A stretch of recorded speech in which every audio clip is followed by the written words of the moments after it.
NDA భాగస్వామిగా Telugu Desam party ఉండి ఏం చేస్తుందని అనంతపురం జిల్లా వైఎస్ఆర్ కాంగ్రెస్ పార్టీ అధ్యక్షుడు అనంత వెంకట్రామరెడ్డి ప్రశ్నించారు.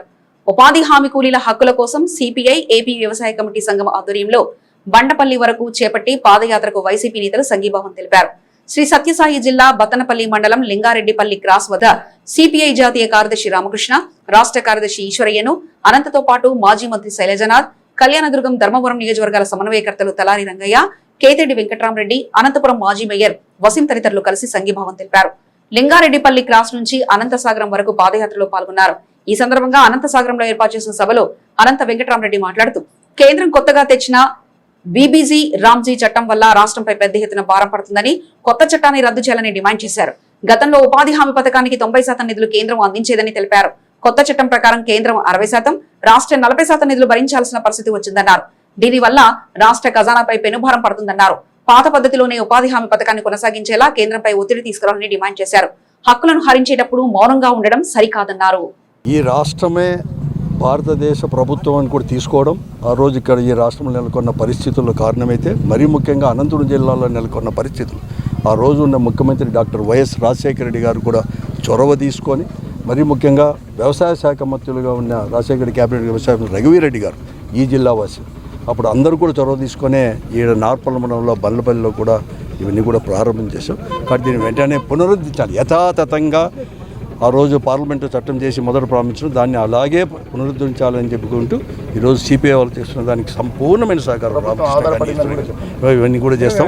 అదే అంతకంటే ముఖ్యమైనది ఏమంటే, ఈరోజు నేను ఈ రాష్ట్రంలో ఉమ్మడి ప్రభుత్వానికి నేను మనవి చేసేదంటే, ఉమ్మడి ప్రభుత్వం మనవి చేసేదంటే, ఈరోజు కేంద్ర ప్రభుత్వమే మీ పైన ఆధారపడింది. మీ యొక్క సంఖ్యాపరంగా మీ యొక్క పార్లమెంటు సభ్యులతోనే ఈరోజు మోడీ అనేవాడు ప్రధానమంత్రిగా కొనసాగుతూ ఉన్నారు. కాబట్టి అటువంటిమైంది ఇంతవంటి దుర్మార్గమైన చర్య ఈ రాష్ట్రానికి గ్రామీణ ప్రాంతాల్లో, అంటే పేదలకు వ్యతిరేకంగా ప్రభుత్వం ఇప్పుడు పనిచేస్తుంది. వారికి ఉపాధి కల్పించేది ఓ చట్ట రూపంలో ఇచ్చిండేది, పార్లమెంటు సాక్షిగా ఇచ్చిన దాన్ని ఈరోజు దీన్ని నీరుగారుస్తా అంటే మీరు దానికి జైజేలు పలకడం, ఇలాంటి దానికి మద్దతు పలకడం, మీరు వంతు పలకడం అనేది దుర్మార్గమైన చర్య. కాబట్టి చంద్రబాబు నాయుడు గారు ఇప్పటికైనా తెలుసుకొని వెంటనే కూడా చేయాలని చెప్పి ఈశాన్య రాష్ట్రాలకు వచ్చినట్టు కనీసం మన రాష్ట్రానికైనా ఎగ్జామ్షన్ తెచ్చుకోవాలా, లేకుంటే నువ్వు ఈ ప్రభుత్వంలో ముఖ్యమంత్రిగా కొనసాగడానికి కూడా, ఈ ప్రభుత్వం కొనసాగడానికి కూడా ఈరోజు అర్హత కూడా కోల్పోతారు పేద ప్రజల చేత అని కూడా ఉన్నారు. మహాత్మా గాంధీ పట్ల వాళ్ళకున్న వ్యతిరేకత కూడా ఇందులో స్పష్టంగా అగుపిస్తూ ఉంది. రాబోయే రోజుల్లో 40% రాష్ట్ర ప్రభుత్వాలు వాళ్ళు చెల్లించలేదు కాబట్టి మొత్తం పథకాన్నే రద్దు చేస్తామనే దిశగా ఈ ప్రభుత్వాలు కుట్రపన్నుతా ఉన్నాయి.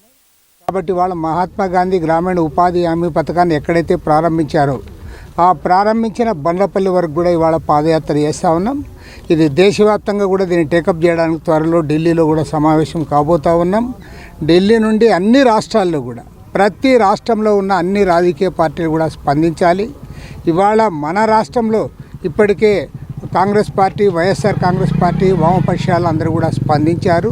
ప్రత్యేకించి తెలుగుదేశం, జనసేన పార్టీలు కూడా స్పందించి వారి కూడా మద్దతు ప్రకటించాలని చెప్పి కూడా డిమాండ్ చేస్తూ ఉన్నాం. ఇవాళ గ్రామీణ ప్రాంత ప్రజలకు ఒక హక్కుగా వచ్చిన చట్టాన్ని నిర్వీర్యం చేయడం అనేది ఖచ్చితంగా ప్రజలు గుర్తుంచుకుంటారు.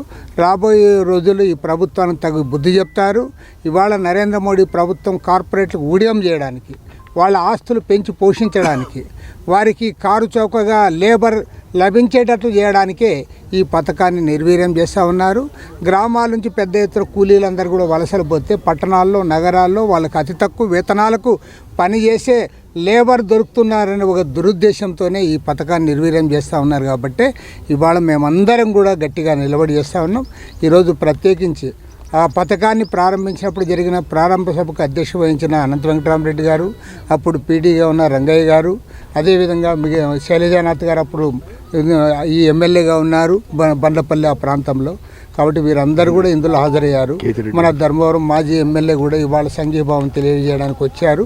వారందరికీ కూడా భారత కమ్యూనిస్ట్ పార్టీ తరఫున మా రాష్ట్ర పార్టీ కార్యదర్శి ఈశ్వరయ్య, మేము అందరం కూడా వారికి కృతజ్ఞతలు తెలియజేయాలి. సమతానగర్లో ప్రారంభమైనటువంటి సిపిఐ బీకేఎంయు పాదయాత్రకు ఈరోజు రెండో రోజు సంఘీభావాన్ని ప్రకటించడానికి వైఎస్ఆర్ కాంగ్రెస్ పార్టీ మాజీ ఎంపీ గారు అనంత వెంకట్రామరెడ్డి గారు, మరొక మాజీ ఎంపీ గారు రంగయ్య గారు, అదేవిధంగా మాజీ మంత్రి సాకే శైలజానాథ్ గారు, కేతిరెడ్డి వెంకట్రామరెడ్డి గారు, మాజీ ఎమ్మెల్యే గారు, వాళ్ళందరూ కూడా వచ్చి సంఘీభావాన్ని ప్రకటించారు.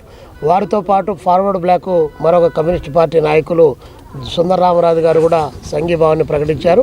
ఈ సందర్భంగా మేము డిమాండ్ చేస్తూ ఉన్నాం, చంద్రబాబు నాయుడు గారి కూటమి ప్రభుత్వానికి ఏమాత్రము కూడా చిత్తశుద్ధి ఉంటే కేరళ, తమిళనాడు, కర్ణాటక, తెలంగాణ రాష్ట్రాలు ఈ జాతీయ గ్రామీణ ఉపాధి హామీ పథకాన్ని పేరు మార్చడానికి వ్యతిరేకంగా పాత పద్ధతిలోనే కొనసాగించాలని ఏదైతే తీర్మానం చేశారో అది ఈ కూటమి ప్రభుత్వం ఈ అసెంబ్లీలో తీర్మానం చేసి కేంద్ర ప్రభుత్వానికి పంపించాలని చెప్పేసి మేము కోరుతా ఉన్నాం.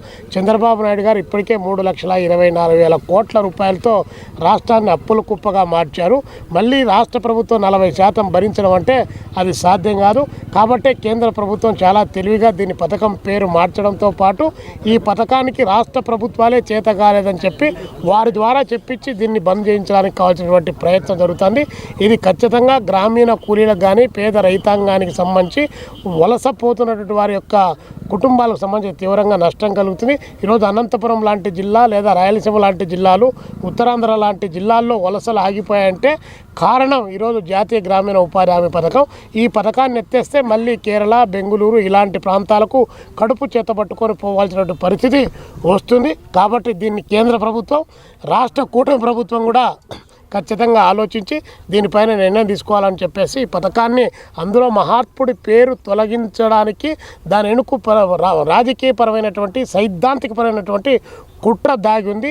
మహాత్మా గాంధీ పేరు వినిపించినప్పుడల్లా ఆయన హత్య చేసింది నాథురామ్ వినాయక్ గాడ్సే అనేటువంటి వాడు హత్య చేశాడు. కాబట్టి ఆ రాజకీయాల్లోంచి మహాత్మా గాంధీని ఈ చరిత్ర పుటల నుంచి తొలగించడానికి కావాల్సినటువంటి ప్రయత్నం ఆర్ఎస్ఎస్, బీజేపీ, ఎన్డీఏ ప్రభుత్వం చేస్తుంది. దానికి రాష్ట్ర ప్రభుత్వం సహకరించడం దుర్మార్గకరమైన చర్యగా మేము భావిస్తూ దీనిపైన చంద్రబాబు నాయుడు గారు అసెంబ్లీలో తీర్మానం చేసి పంపించాలని చెప్పేసి మేము సిపిఐగా డిమాండ్ చేస్తూ ఉన్నాం.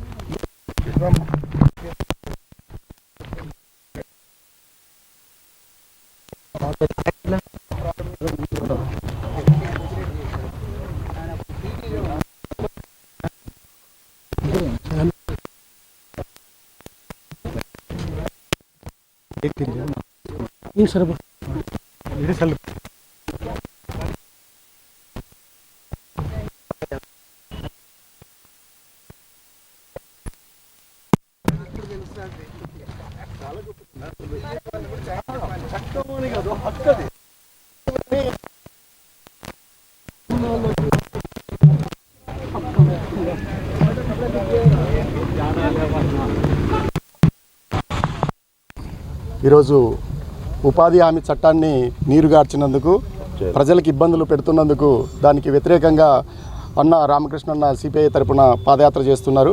మా పార్టీ తరపున, వైఎస్ఆర్సీపీ పార్టీ తరపున మేము సంఘీభావాన్ని, మద్దతును తెలపడానికి వచ్చాం.